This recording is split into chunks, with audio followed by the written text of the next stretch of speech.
Llegó el momento de presentar a la página de historia contemporánea que tiene este programa llamado El Crimen Perfecto.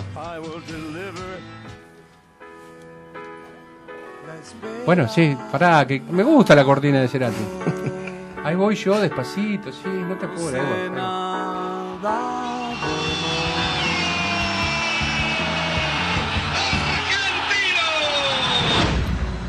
En un país dominado por el miedo y el silencio, la mejor información sobre la represión ilegal llegaba desde el extranjero. En Europa, organismos de derechos humanos y exiliados argentinos decían que la Copa del Mundo no debía jugarse en la Argentina de Videla. ¿Cómo festejar los goles en el Monumental mientras que a pocos metros de allí, en la ESMA, miles de personas eran torturadas? La ESMA es el lugar que se devoró a 5.000 compañeros míos. Yo creo que si quedamos vivos 100, somos muchos. Una historia de contradicciones, el Mundial 78. Ariel Steven, ¿cómo le va? ¿Qué tal? Buen día, ¿cómo le va? ¿Pero no habíamos ganado el Mundial? Futbolísticamente hablando. ¿Quién ganó, no? ¿Quién ganó? Estábamos arrancando escuchando un poco los audios de lo que fue el controvertido Mundial 78. Aquel, a mí me tocó como muy jovencito vivirlo. Estábamos en el Industrial, exacto. Nubilados por el triunfo deportivo. Sí. Pero cuando ves testimonios como el de Graciela D'Aleo recién y algunas otras personas que la pasaron pero tan mal, nos hace hacer una mirada, una retrospectiva que...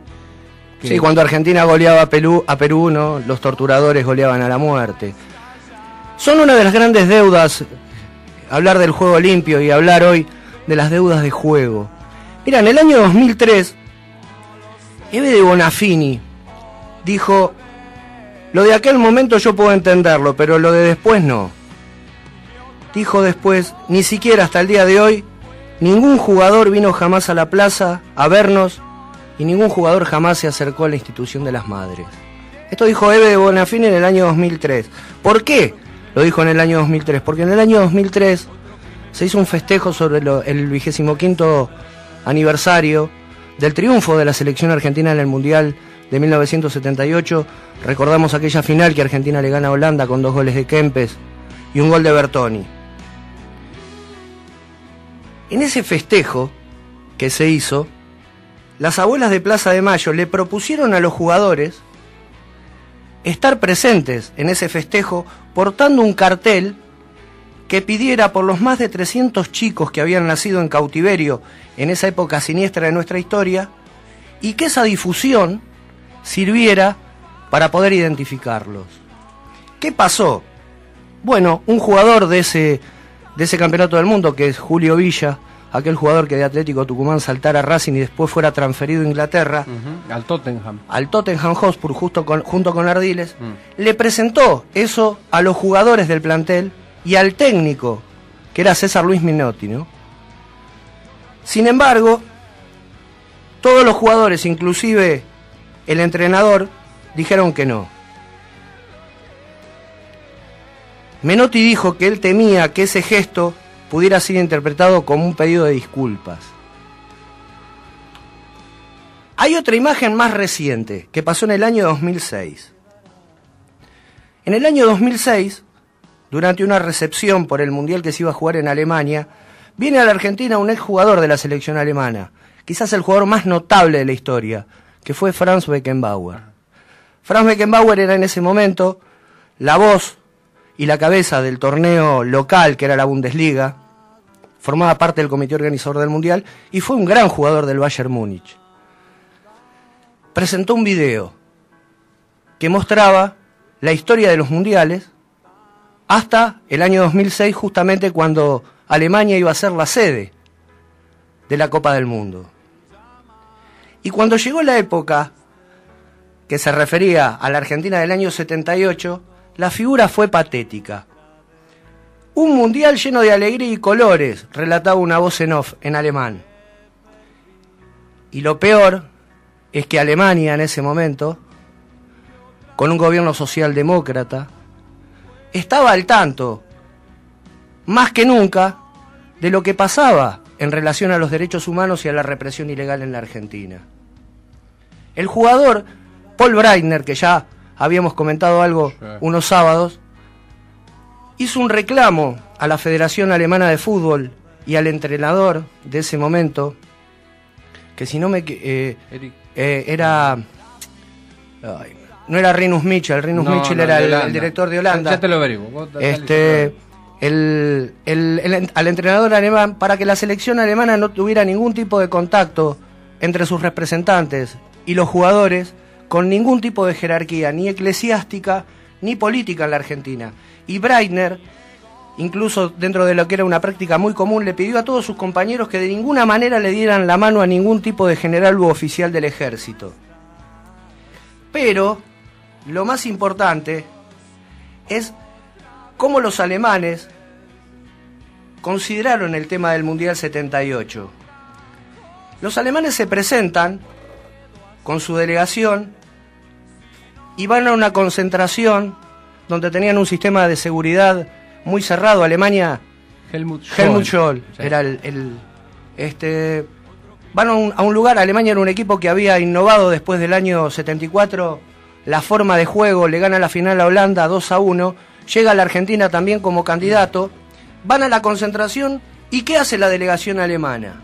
La delegación alemana recibe a un aviador nazi que se llamaba Hans Rudel, que estaba buscado en Alemania, que estaba prófugo y que estaba refugiado en la Argentina, en Córdoba. Y la delegación alemana, no hablamos de los jugadores, hablamos de la delegación alemana, sí. Lo reciben, hablan con él, como si realmente fuera una persona que haya provocado hechos significativos en su historia, que lo fueron. Sin embargo, Rudel estaba prófugo y protegido en la Argentina y vivía en la ciudad de Córdoba. ¿Por qué?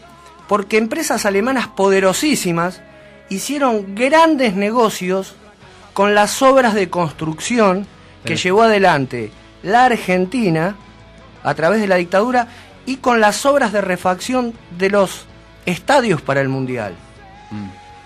Los alemanes, muchas veces, cuando se les consulta sobre este tipo de actitud, ellos dicen que la Argentina hizo un Mundial fantástico porque era un Mundial donde se notaban los colores y la alegría de su gente. Y esto lo dicen casi 40 años después. También hubo otras organizaciones humanitarias en Europa. Holanda se presenta a jugar con la selección argentina. Era otro gran equipo que sí lo dirigía Rinus Michel, ese equipo que se llamaba La Naranja Mecánica y que contaba con jugadores fantásticos, y se presenta a jugar en la Argentina. Hubo un jugador que se llamaba Wim van Hanegem, lo apodaban Der Krome, uno de los mediocampistas más grandes de la historia del fútbol holandés, jugador del Feyenoord. Wim van Hanegem presentó quejas sobre la participación de Holanda en el Mundial de la Argentina. Nadie le llevó el apunte y él en una declaración dijo: le voy a entregar el informe que hice sobre la situación política y social en la Argentina a mi perro, porque seguramente a él le interesan los derechos humanos de ciudadanos en otro lugar del mundo. Wim van Hanegem no vino a jugar el Mundial, tampoco lo hizo Johan Cruyff, que era un jugador estrella del Barcelona en ese momento, y que llevó adelante una campaña en Europa para que realmente se tomara conciencia de que gobiernos duros o autoritarios o dictaduras usaban al fútbol para limpiar su imagen y, sobre todas las cosas, para adormecer muchas veces un estado general de crispación. ¿Por qué los holandeses tampoco hicieron ninguna denuncia a nivel institucional? Porque Holanda fue el segundo socio financiero inversor en la dictadura militar. A través de uno de sus bancos, Holanda financió el armamento de la dictadura a través de las armas como los fusiles ultralivianos Signal y los aviones Fokker, que los aviones Fokker eran los aviones que usaban los militares para los vuelos de la muerte, para matar y arrojar personas al Río de la Plata. El deporte olímpico también tiene su historia y ya hemos hablado. Pero hubo otra selección que vino en el Mundial 78 que tenía un arquero, para los que les gusta el fútbol, notable, que se llamaba Ronnie Hellström. Y es la selección sueca. una selección que venía de uno de los países más desarrollados a nivel humano y social en Europa. Todavía Suecia mantiene uno de los indicadores de los niveles de vida a través de una socialdemocracia inclusiva que aplica un modelo de bienestar para adentro, pero de expoliación para afuera, y que era el adalid de los y el parámetro de referencia de muchísimas personas que buscaban un lugar donde vivir después de ser perseguidos en sus países. Sin embargo, esa selección sueca nunca dijo nada acerca del asesinato de Dagmar Hagelin perpetrado por Astiz. ¿Por qué? Porque grandes eran los negocios y sobre todas las cosas el fútbol tiene una gran capacidad de negación. Hasta hace poco el Comité Olímpico Argentino estuvo comandado por la mano de un coronel que se llamaba Antonio Rodríguez, un tipo que fue puesto en la época de la dictadura, y lo sucede otro que se llama Julio Casanelo, que era intendente de Quilmes en la época de plomo. Sí. Una vuelta, Ezequiel Fernández Moore lleva adelante una nota con Osvaldo Ardiles, que fue el otro jugador, que era un mediocampista de Huracán, venido de instituto, que fue transferido al Tottenham junto con Julio Villa. Y Osvaldo Ardiles dijo: muchas veces me pregunté cómo reaccionaría un torturador al escuchar nuestros goles. Por un lado pensé que tal vez la alegría del gol ablandara su encarnizado encono en la tortura. Otras veces pensé que ese gol le daba más aire a la dictadura y le daba más fuerza a ese torturador para seguir torturando. Esto dijo Osvaldo Ardiles. Sin embargo, Ardiles tampoco se prestó al reclamo de madres cuando tuvieron que exhibir un cartel. Daniel Bertoni dijo: disculpas de qué tenemos que pedir. Si yo tiré paredes con Luque, no con Videla. Si el que atajó penales fue Filiol y no fue Macera. A uno le queda todavía el olor de ese 6-0 con Perú. Y no hay que ser injusto, porque cuando hablamos del Mundial 78, en ese plantel había dos jugadores extremadamente lúcidos. El primero con un sacacorcho en la mano, que fue René Houseman. Y el segundo, un tipo que dejó el fútbol y la selección por no estar de acuerdo con el momento político e hizo denuncias que le costaron su carrera, que fue Jorge Carrascosa. Lo cierto es que el poder, quizás como pocas cosas, sabe utilizar el éxito deportivo para distraer o para adormecer. Tenemos que pensar que, lógicamente, a través de todo el aparato de prensa que jugó muy fuerte, los medios jugaron muy fuerte a través del status quo dominante y a favor de sus políticas económicas, las madres de Plaza de Mayo eran el referente más grande de la campaña anti-argentina. Y ese mundial quizás las aisló y las dejó más solas que nunca. Pero a través de los goles de Argentina tuvieron entrada en la prensa europea, fueron conocidas, pudieron hacer sus denuncias. Y los goles, esos goles que se gritaban en la cancha de River, tapaban los gritos de la tortura a 700 metros de ahí, en la ESMA. Y según relatos posteriores, se dieron espectáculos y cosas realmente siniestras, ¿no? Eve de Bonafini y Estela Carlotto hablaban de que, lógicamente, los goles eran un momento de alivio en su familia en medio del horror y de la muerte.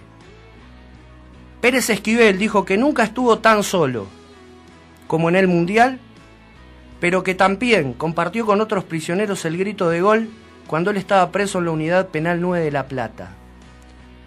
Y según relatos posteriores, los goles fueron muchas veces el paréntesis entre el horror, porque se dio el caso de que en la ESMA, en el medio de los goles, los torturadores abrazaban a sus víctimas.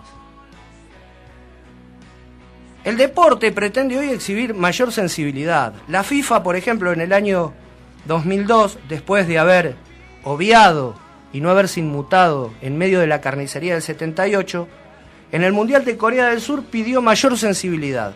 La FIFA dijo que era interesante que los coreanos revisaran su tradición ancestral de matar perros para comerlos.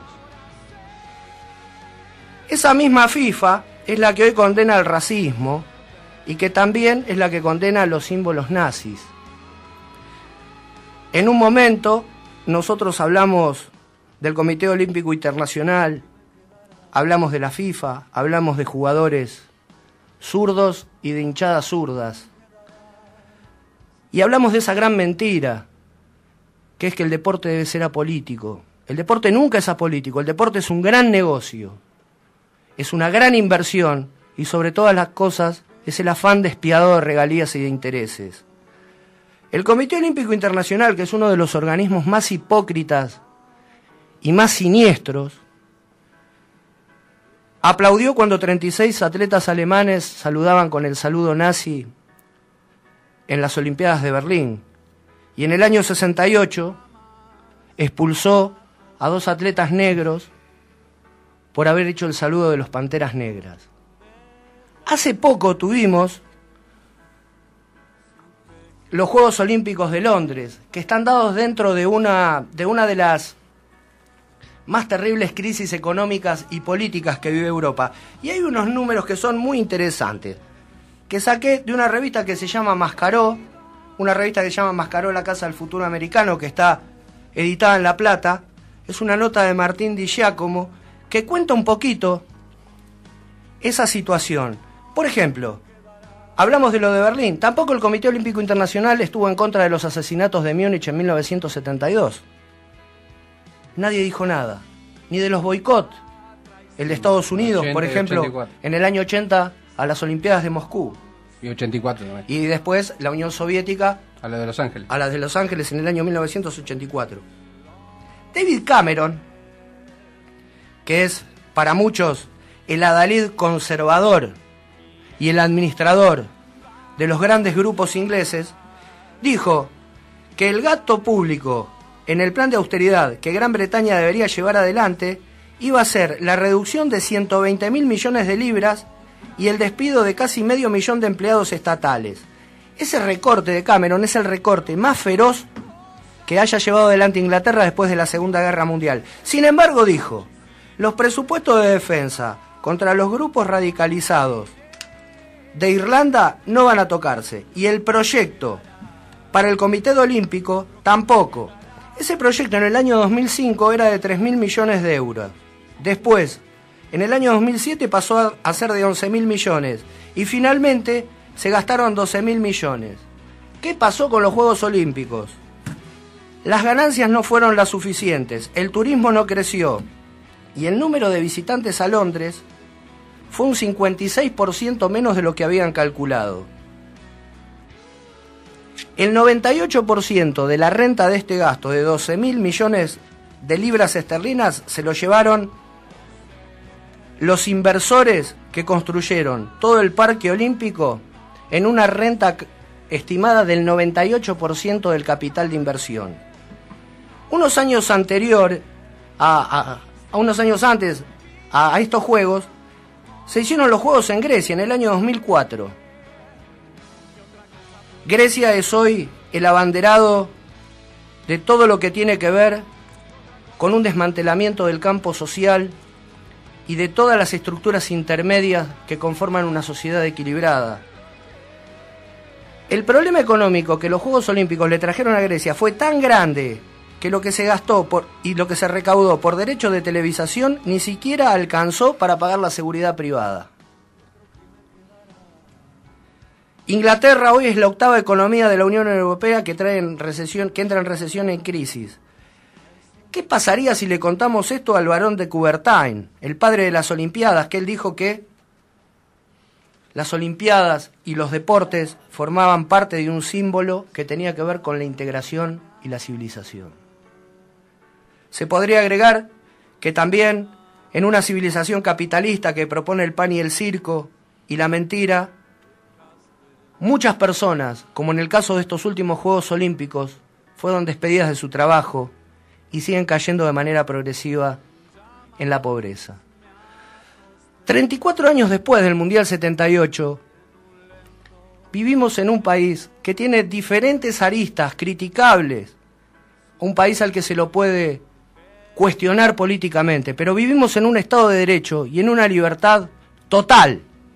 Uno debería ser un análisis para nosotros, de manera introspectiva, recordar los que vivimos ese tiempo y comparar nuestro presente en un Estado de Derecho pleno, de libertades individuales y de garantías colectivas aseguradas.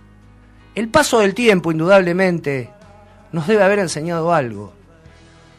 Deberíamos ser menos idiotas, menos funcionales, apegarnos realmente a las cosas que valen la pena y, sobre todas las cosas, construir un pensamiento crítico que realmente nos eleve y nos permita pensar un futuro mejor.